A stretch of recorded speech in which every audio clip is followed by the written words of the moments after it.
about himself. And we can understand from an intellectual standpoint the importance of that. We can understand the reason behind that. But sometimes it's tough to put that into practice. Sometimes it's tough. So we think about me. It's not convenient for me to talk to someone about the gospel right now. I'm in a bad mood. Things are tough in my life right now. People will understand that I don't have time to be fishing for souls. Someone else can do that. It's not really what I'm good at. Someone else can do that. Someone else can take care of that, and I'll be happy for them, but I'm really too busy doing something else. I'm too concerned about something else. But if we truly want to follow Jesus, we have to recognize that it's not about ourselves. We're not living our lives for ourselves anymore. We're not doing things because it makes us feel good. We're not doing things because we want to. I think Paul put this wonderfully in Galatians chapter 2 and verse 20. I have been crucified with Christ. It's no longer I who live, but Christ lives in me. In the life which I now live in the flesh, I live by faith in the Son of God, who loved me and gave himself for me. Why we do what we do? Because Christ has done for us. And we recognize that heavenly home that we are longing for. We can't get there on our own. There is absolutely nothing I can do to earn a place in heaven. There's plenty I can do to earn a place in hell. But that's a different story. But I cannot get to heaven on my own. I can get to hell on my own without any trouble.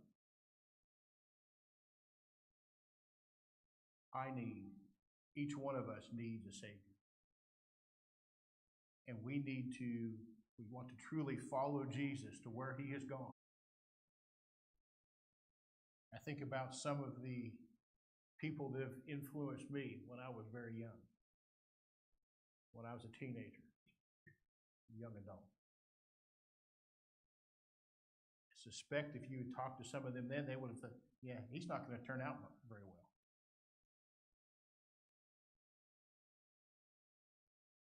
He's too headstrong. He's got too much of a temper. He's got too much of an ego. But I do know the things that they said and did had an influence on me. The things that we say and do and the way that we present the gospel can have an impact. It can have an immediate impact. It can have an impact over time. But we should never decide by looking at someone. You know, I've looked at Cindy back there, and there's no way that she would ever listen to me, so I'm not going to say anything to her. And if Cindy won't listen, I know for sure Jay won't. Just look at him. There's no way. We can't look at someone and decide. Jesus recognized that those that were lost were the ones that he needed to be seeking. He talked to the parts of society that were not the elite religious leaders. He talked to the sinners. He talked to the tax collectors. He talked to the harlots. He went and sought those that needed his message. To the multitudes, to the common people, not to the religious elite. He spoke to them as well. He taught them as well, but they rejected him almost immediately as a group in general. Now, there were certainly exceptions, but we also know and recognize that we don't have the divine knowledge of Jesus knowing what was in people's hearts. And to me, that was, as you watch how he taught, he said the things that these people needed, not sugarcoating it, not changing God's will, but always doing the will of his Father, always teaching, always seeking, saying what they needed to hear, not necessarily what they wanted to hear, but what they needed to hear. And we need to be the same way, but with gentleness and meekness like he did. Not confrontationally, not trying to pick a fight, not being such a way that we push somebody away. I'm certain we can all think about or know examples, maybe it's things that we've done, that we've said to someone that has been offensive to them and pushed them away. We need to recognize that gentleness and meekness and love, how it is that we present the gospel. We present the gospel to someone because we care about them, because we care about their soul, because Jesus cared. We care about people because he's told us that we need to love our brothers just like he loved us. And if we don't love mankind, Jesus, we can't be his disciples. We're just not. We cannot be like him if we don't have concern for the lost soul. We can't decide that it's someone else's job to teach the lost. We can't decide that someone else is so much better at that than us. No matter how uncomfortable we are, we have a hope. We have our faith. If we don't have our faith, then we need to work on that. But we do this because we want to be pleasing to God, pleasing to Jesus, recognizing that we want to do things his way. And we want to have as many people understand that as we possibly can. So how do you treat everyone in your life? Are you looking for opportunities to say something to someone? Or do you just have your head down and you're not even looking up and you might even walk out in the middle of traffic? There are so many accidents happen when people are not paying attention to what's going on around them. Are you paying attention to what's going on around you? The fisherman knows when there's fish there and casts the net out into the water. Catch the fish. Paying attention to what's going on.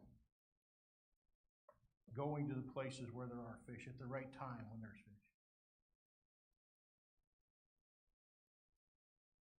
Leo fishes in the South Holston River, using the kind of bait that he's learned is effective to catch fish there, going at the times of day when it's effective, the times of year, the conditions of the water.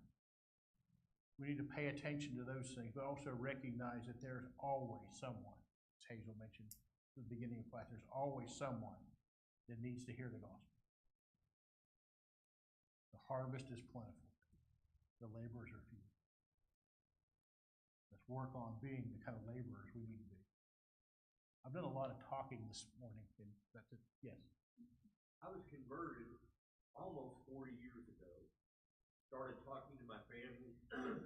Got absolutely no interest whatsoever. Last fall, I was at one of my brother's house with my youngest brother and was talking to me, and for about 2 years, he had been trying to find his way to God. Kept running into dead end after dead end. That was Saturday. We talked Saturday. He went to worship with me Sunday night. We studied Monday night. Tuesday night, he and his wife put on Christ after almost 40 years. So I say don't give up. That's something that we need to recognize. Don't give up. We can be frustrated. I know all of us have been frustrated when things don't go like we expect, when people don't accept the gospel like we think that they should. It's phenomenally good news. And why someone won't recognize that can be very frustrating. It can be disappointing. But it's not frustrating and disappointing with our effort. We can only be frustrated and disappointed when we don't make effort, when we don't try, when we don't try to seek and save the lost. If we don't say something to someone, that's the problem. That's a problem. But when we say things, don't give up. The gospel is powerful. The gospel message from Jesus, God's message, is phenomenal. We need to be spreading the gospel. I think we're out of time this morning. Thank you for your attention. Remember, pick up materials for next week's class, judges for Sunday morning, and I've drawn a blank for Wednesday night. It's back there, though. Although it won't be this Wednesday, there's still one more class in March this coming Wednesday.